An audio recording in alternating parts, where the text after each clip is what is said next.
Hello and welcome to another episode of That 60s Recording Podcast, the podcast that has conversations inspired by the golden era of recording. Before we dive into the second part of my conversation with Nao Anzai, I'd like to tell you about something that I've got going on. I don't have any sponsors for this podcast at all. And I haven't really ever tried to get any sponsors. And this is probably the closest thing I will get to having a sponsor, unless you want to call the sessions and stuff I do as a sponsor. I don't know. This might be the closest thing I've got. Essentially, me and a friend of mine have started a new instrument cable company called Mojo Cables, M-O-J-O. And we have a website, mojocables.com. Super simple cables. They're instrument cables. There's 4 colors. We started this for 2 reasons. Basically, as a studio owner, I was fed up of cables breaking, and I was pretty confident I could do a better job at making cables. Matty, who started it with me, is an electrician.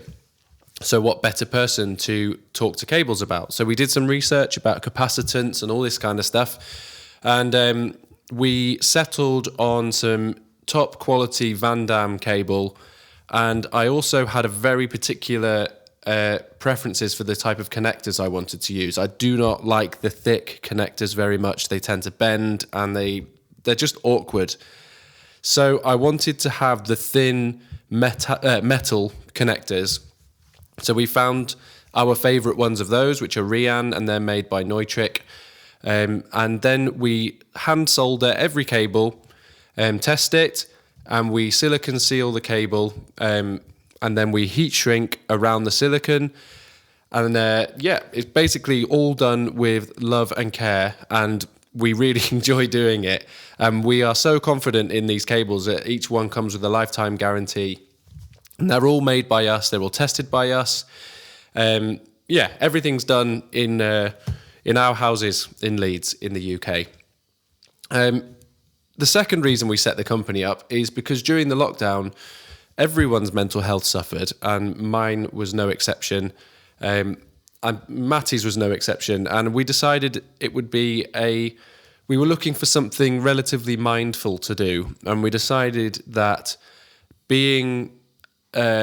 soldering essentially would be a nice mindful activity. So that's how we started doing it. We thought we'd make a few XLRs and a few jack leads for my studio essentially. And then we sort of got more into it.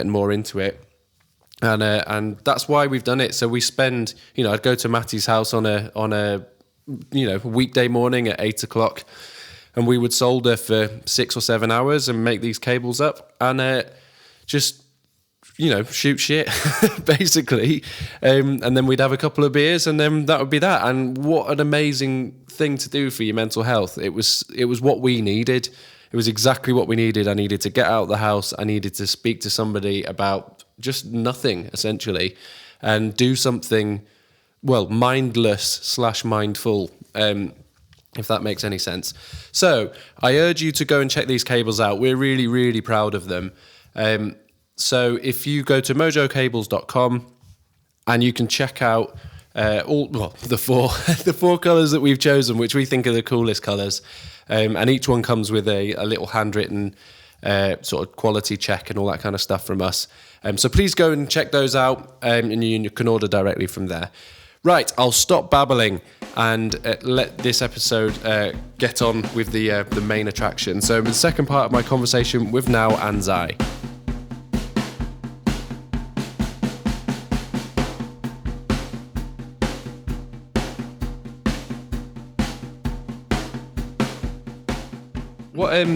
So at what point did you get interested in any form of recording? You mentioned when you were when you set the studio up first, you weren't a recording engineer at that time. Yeah, I just don't know why, but somehow I like record the sound since I was a kid. When I was 12 years old, I got birthday present, which was the newest technology then, which is a cassette radio. Okay. Radio cassette recorder. Yeah. It's monaural, not even stereo, right? That that was quite a big thing for me. Like, I can record the sound and play back. So at the start of my recording career. So, and then a few years later, or maybe 4 or 5 years later, I got another radio cassette recorder, but in this time, stereo. Nice. That's a good upgrade, yeah. Yeah. Growing with the technology. In the middle of my high school days, like when I was 17 or something, Roland started the contest of the sound made with a synthesizer. Okay. So I need to record something, but I only have the 2 cassette radio. So I use the 2 cassette radio, playing my Yamaha CS30, and I didn't have a knowledge of the line recording. Mm-hmm. Actually, I don't think that cassette radio has a line input. Okay. Just a built-in mic or the radio to the cassette recording. So what I've done is I had a biggish amp to play in the band with the synths. So I put the cassette radio recorder in front of the amp, press record. Then next time, play back from the mono cassette player. Yeah. And play another phrase from the amp. And using a stereo record, cassette radio in front of those 2 things record together. You know what I mean? Yeah, I love this. That's the very basic of what I was recording the multiple synthesizer. Wow. How did you get on in the competition? No, I couldn't win at all. But I kind of, I don't have the material now, but what I've done then was a kind of drone synth sound with a big sound effect. Mm-hmm. I still remember what I made is a big tree cut down and crash onto the ground kind of noise. Oh, cool. I made with the synths. And then only effect I had is spring reverb of the amplifier. Yeah. So that's all we could do. But I kind of made it good. And I made it stereo, like a trees falling down from left to right, kind of thing, moving. Amazing. So, for me then, I was quite proud of what I've done. Well, yeah, I bet. Yeah, but I couldn't win though. But maybe that is the first recording I've done. Yeah. So then, at what stage did you start recording music rather than trees? So I think it was when I was around 19 years old, 20 years old. At that time, just around that time, the Tascam started making a cassette 4-track. Mm-hmm. That's the first affordable multi-track recorder on the market. And I couldn't buy the best version with lots of EQ and things. But I could afford the one without a proper mixer, looks like a cassette deck. Yeah, is it the Porter one that's the first one? I think it was 244 is the one with the mixer, and 234 or 243? No, 234 is the one without mixer, looks like a cassette deck. Mm-hmm. But the recording part is the same. Yeah. It's just coming with a 4 output, 4 input. And a monitor output with just the volume and pan of each track. Mm-hmm. I used that to record a lot of band then. Yeah. And then just brought into the rehearsal studio. And there's some 58 or 57, so that we use that mic and just record the band stereo, placing the drummer at the center, bassist on the left, and drummer on guitarist on the right, and then telling them to up and down the volume, and then just record with a 257, and we had 2 more tracks to add vocals and keys and things like that. That's what we've done a lot. So that's the very first time. Yeah. So if we kind of fast forward a little bit to now. How does what you were doing with a 4-track sort of inform? How have you changed the way that you record?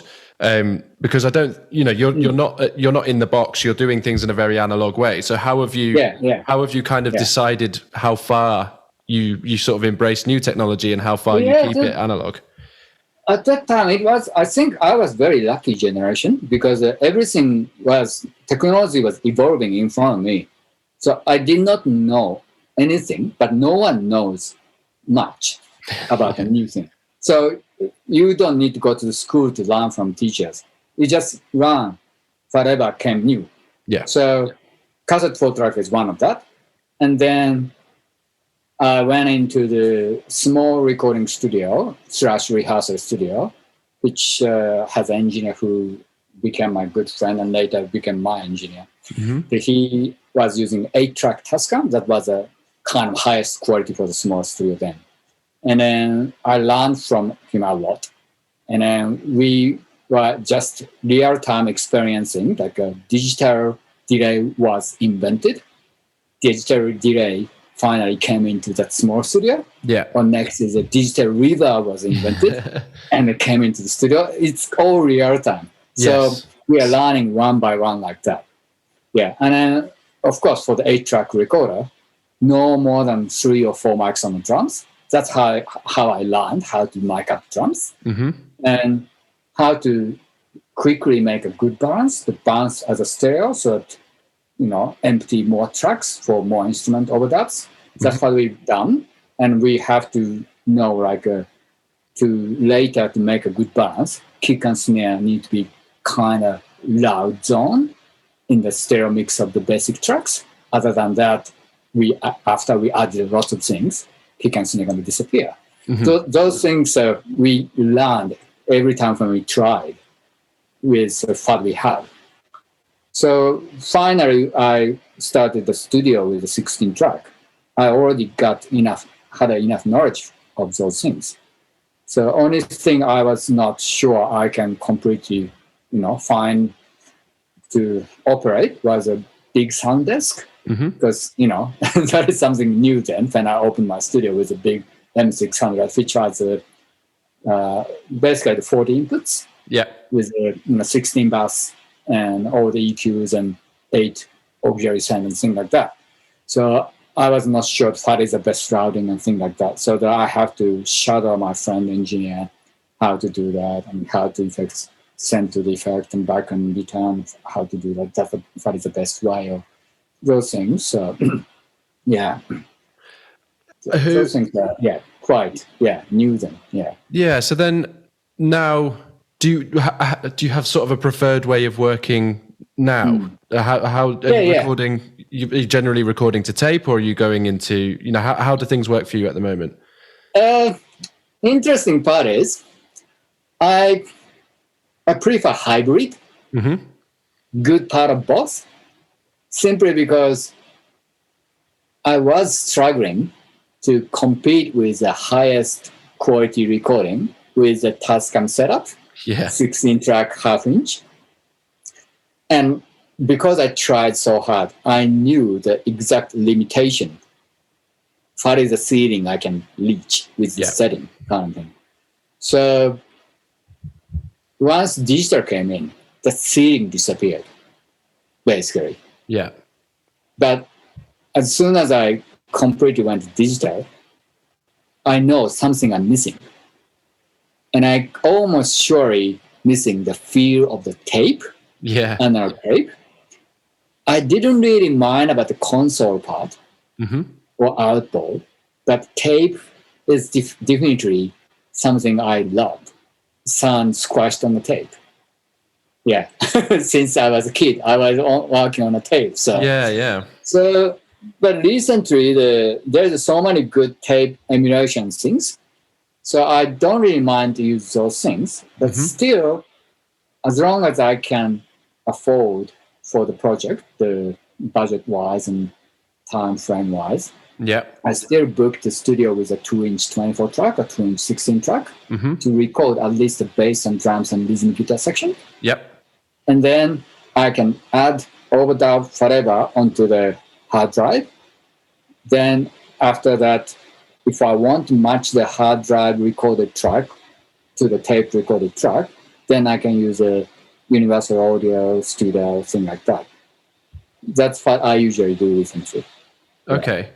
So you are kind of getting best of both worlds, essentially. Yeah. You need a good basis of, I mean, there's no, from my sort of experience with tape, I've noticed on the drums particularly, it's got such a punchy sound to it. And you can't seem, nothing I can find seems to get that. It brings it brings it to life. So if you're using that as to get a nice basis for the rest of everything else, it sort of makes sense. Exactly, yeah. So I like the sound through the tape always, So I don't really mind the difference for the like a distortion guitar on the tape or distortion guitar on digital. Sometimes digital better for the heavily distorted sound.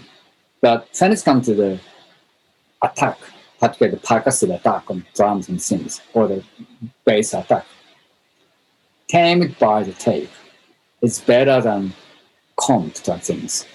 That's somehow, that's what I like. Yeah. I agree with you. Is there any specific, if we'd be interested to talk through the way that you recorded a specific project? I mean, either the Teskey Brothers stuff or the Cash Savage tracks sound, they've got a very similar sound to them, both of them. I think to talk about Teskey Brothers, talk about Sam Teskey. He's the engineer of the Teskey Brothers, but I'm the one who taught him how to use a tape machine. Okay. So I'm kind of responsible that I made a tape monster. I love it. So I can't say no to him.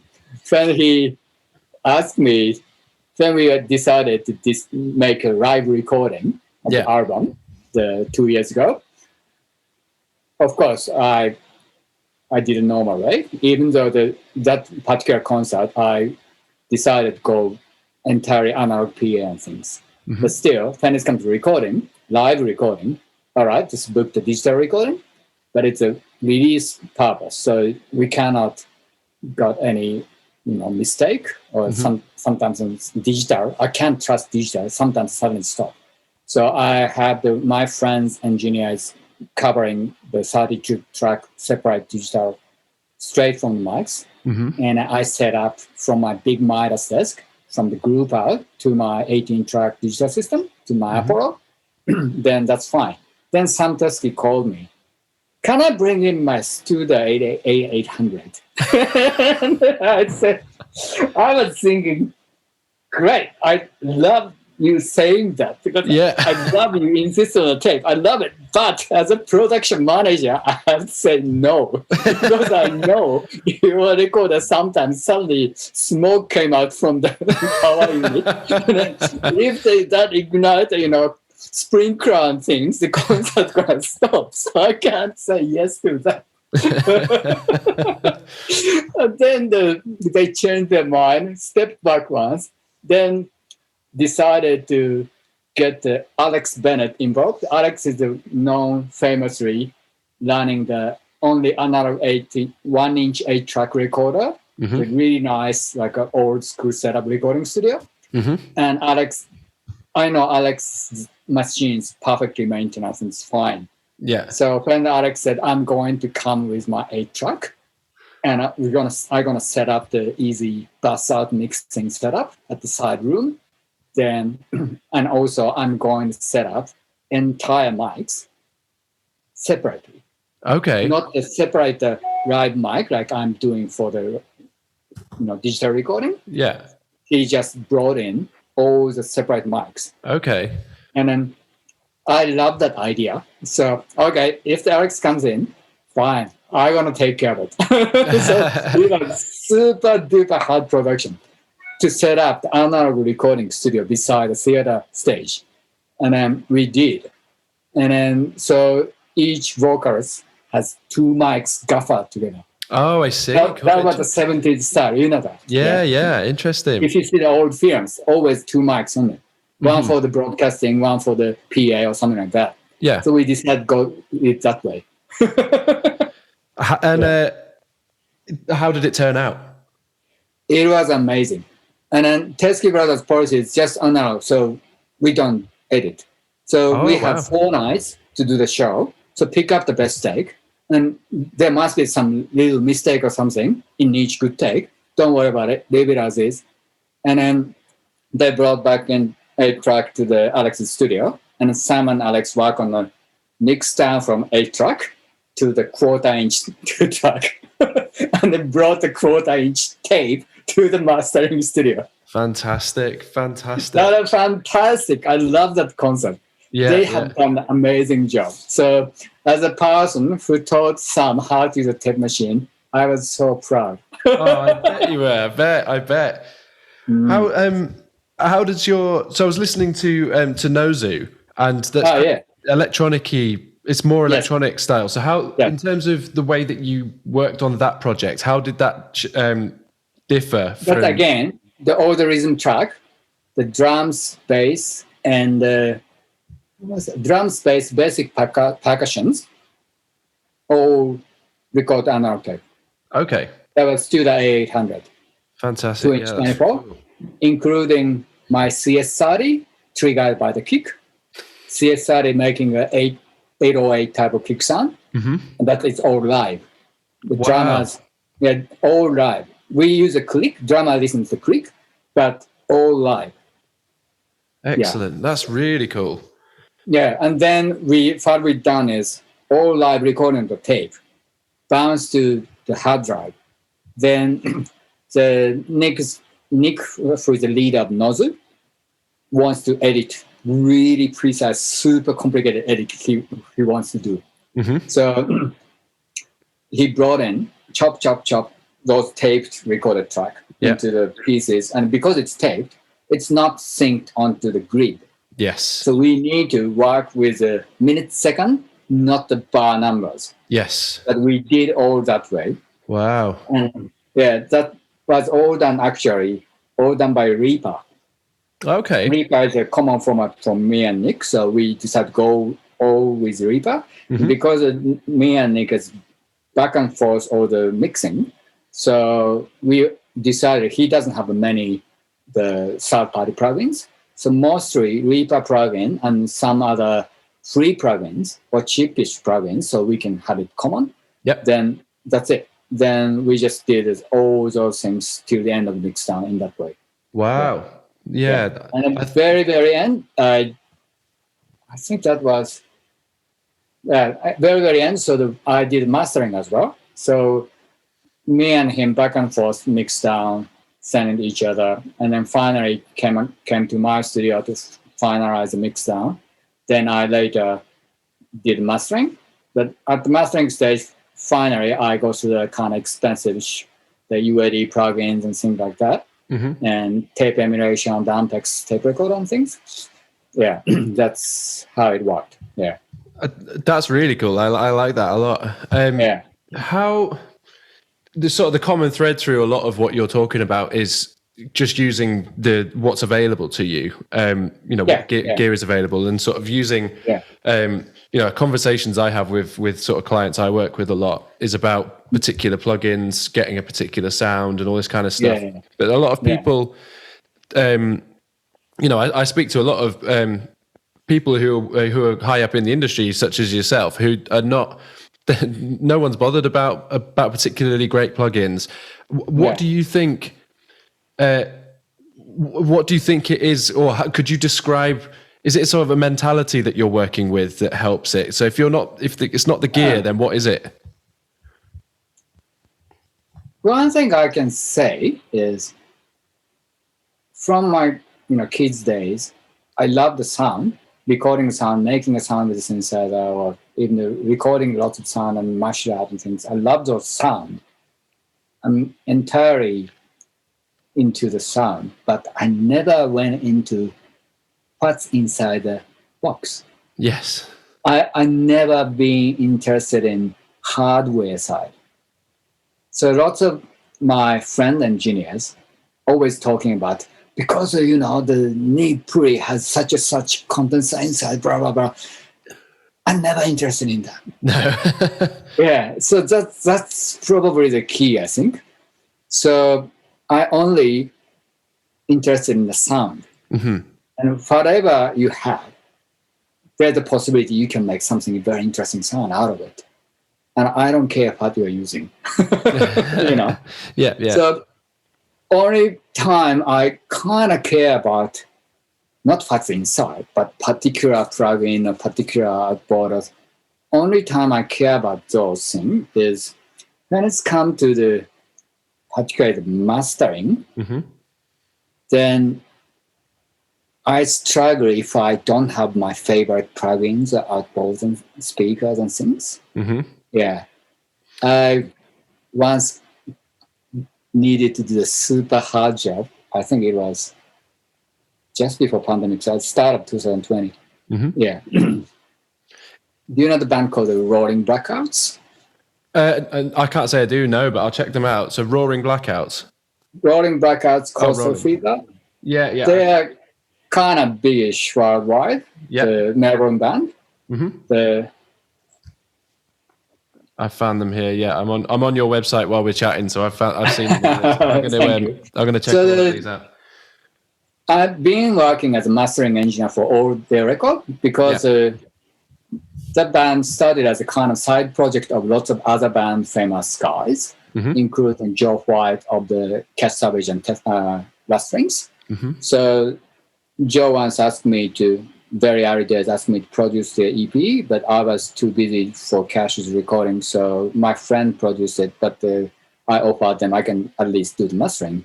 Since then, I've been doing all the record mastering of theirs. And then usually I have the particular path for the mastering, mostly the UAD plugins. But last year, when I was flying into Japan for my half family, half job trip for a week, I was waiting at Hong Kong airport to change flight. Then their manager emailed me, could you master this new thing in 3 days? I just replied him, I'm at the Hong Kong airport. Could you wait until I come back? And they said, no, it needs to be released by Monday. Whoa. That's insane. So what I needed to do was, luckily I had my laptop and I had my dongles for all the software, but I didn't have a UAD hardware. So I can't use any UAD plugins. So I could manage to book my friend's studio in Tokyo. Yeah. And when in there, okay, I have to do the mastering without my usual plugins. How can it work out? So, and then because I've done that, I have to say it is super hard. And then I'm not particularly advertising, but I have to say some of those, when it comes to analog emulation, the quality of the UAD plugin is a kind of a bit over other plugins. Yes. So I had a top quality Waves plugins or native instruments or sound tools, everything in my computer except for UADs, that I struggle to reach the same quality sound. So, wow, interesting. Yeah. Yeah, I made it though. Yeah. Yeah. Yeah. But later it was singles. Later when that song is going to the album, I remastered that with the usual plugin. Yeah. You mentioned in your email, I hope I'm pronouncing his name right there, Makoto Kubota. Your mentor. Could you talk a little bit? I checked out the album that you recommended, and it's oh, I love it. So it's sort of opened up a whole different world of music for me now. I'm delving deep into this stuff. Yeah, amazing. Could you talk about working with him and what he, sort of how he how he taught you? Yeah, basically, I've been a big fan of his work when I was young. And I ended up, when I was working for the Singaporean artist called Dick Lee. He has been a top singer-songwriter in Singapore, but Singapore is quite small. So he was not worldwide known till the Makoto Kubota found him. And Makoto Kubota basically introduced him to the Japanese market, and he became huge. So I worked for him, and during that work, I knew that Makoto is the guy behind him. And then later, when I worked with, I think when I was working with Dick Lee, that I came across him and his wife then, that the Sandy. They were in a band called Sandy and Sunset then. And the Sandy and Sunset was big in Australia in the 80s, actually. Mm-hmm. So my wife knew them as a young kid. Yeah. So when I met them at the backstage, my wife was quite excited. And then found out we are actually kind of living close to each other, like 20 minutes out on a train, something like that. So we visited him, had a dinner together and things like that. And his setup was a 2-inch 24 track with a kind of biggish Mackie desk or something like that. And then he's been working on so many different type of music. And then he's always like, he's a great engineer, but not by like those academic knowledge or nothing. He's just his sense. Yes. Yeah. You know the Yellow Magic Orchestra? Yes, yeah.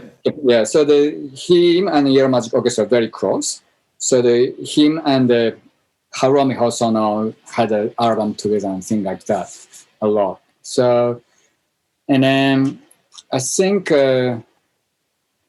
what's it? Yeah, so basically he taught me lots of those timing on the, how, not technically, but how to work out music production like more like mentally. Mm-hmm. So that's the biggest point. Yeah, I think so. He worked a lot with Sly and Robbie. Yep. And he's the one who taught Sly and Robbie how to use MPC 60. Okay. Yeah, so kind of interesting story. Yeah, he brought MPC 60 for the recording session with Sly and Robbie, and they were very interested in that. So he was kind of endorsed by that guy, so he decided, you can have it. I'm going to get it. That's how the Sly and Robbie started that hip-hop production. Oh, cool. Yeah. So he's a big part of the reason that you're kind of big on feel and instinct. Feel, and then also his logic about sound is all from the ear. That's probably the most important part. Yeah. So yeah, he loved the cassette tape sound. Yeah. Yeah. And one day, like recently, like a few years back, I think I visited his concert, and he was putting I think U47 at the gig. Wow. For the acoustic guitar. Yeah. On stage. Usually it's too scary. Feedback, Yeah. But he's, that's fine. He did perfect sound. Amazing. That kind of guy. Yeah. It's if it's an academic person, you don't do that. No. Right? You don't do that. No. I don't do that. Amazing. Yeah, amazing. So so final couple of questions. What have you got coming up? What are you working on now? Have you got any projects that you'd like to mention?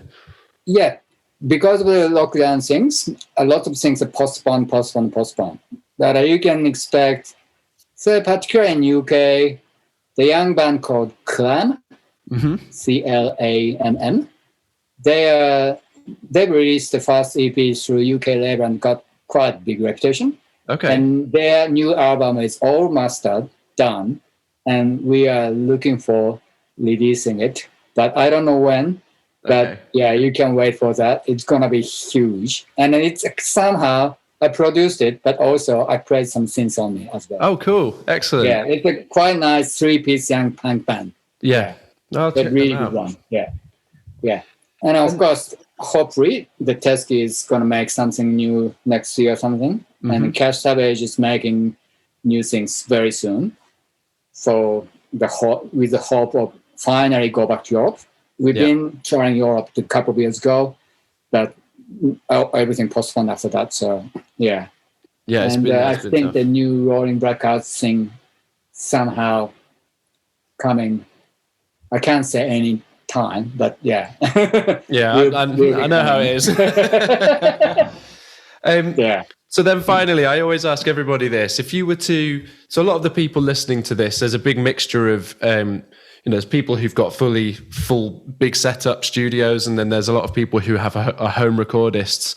If you were to offer any advice on recording, just in general, or, just a general advice that you've learned, what's the, so maybe it's a two-part question, what's the best advice you've been given, perhaps just in general, and what advice would you give recording wise for people who are at home doing this kind of thing? Yeah, just one thing I can say is one day I was asked by the home recordist, what is the best sounding speaker for the home recording? Okay. And I have to say, that is a frequently asked question for the home recorders. Okay. There is no such a thing. Because I know even the same speaker, if you moved 20 centimeter left or right, sounds completely different. So don't fooled by the name of the gear or the brand or whatever. When it comes to speaker, your room is a part of the speaker, and you have to experience to reach to whatever you think you've good, sounding good. Yeah. So look after your room. Make sure that your room is good, and don't worry too much about the speaker. So that's the one thing. Yeah, the people. So including that speaker thing, the biggest advice I can tell the home recorders is just learn about what you have first before buying something new. That is probably the biggest thing, because so many people now, hundreds of plugins coming free or something like that, but most of the people doesn't know much about any of them. It's overwhelming, isn't it? Everything's so easily available now. Yeah. I was guilty of the exact same thing. I first, when I got Logic 10 years ago, somebody gave me cracked versions of all the Waves plugins, and I must have had 150 plugins, and had no idea what I was doing. I know. And then I lost them all because I bought. I paid for a plugin, and then all of the ones I'd got cracked disappeared, and that was probably the best thing that ever happened to me, because I know. Yeah. I thought, well, what actually do I use? And I bought 3 or 4, and that's that. Yeah. Now I've only got I don't have many at all, and I love it. That's it. Yeah. Thank you so much for speaking with me. It's been thank you so much for inviting me. Yeah. No, not at all. It's the way that your sort of approach to everything is really inspiring. It's made me, I'm going to go and listen to a lot of these records again now with fresh ears, having heard you talking about them. And I think it's inspiring to be told to use your ears, even though it's something it seems obvious, but it's really important. And one last thing, I like the live recording. Oh yeah. Rather than fixing everything. Yes, agreed. That Cash Savage's current newest release is a live recording during the pandemic. Okay. No audience. In the theater, big theater. We recorded entirely live. But I never made anything as live as that one, because including a Teskey, usually we record a few takes, pick up the best one. She didn't do that.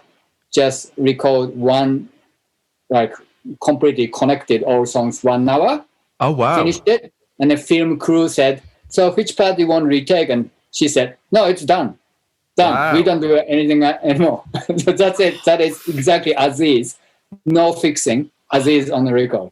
I have to say they are the best live band ever, because I've never done with anybody else like that. So. Oh, amazing! I can't wait to hear that. That's brilliant. Yeah. Oh, excellent. That's really cool. Yeah, that's super cool. Yeah. Yeah. Right. I'll let you crack on. Yeah. Thank you again. I really appreciate it. Thank you so much.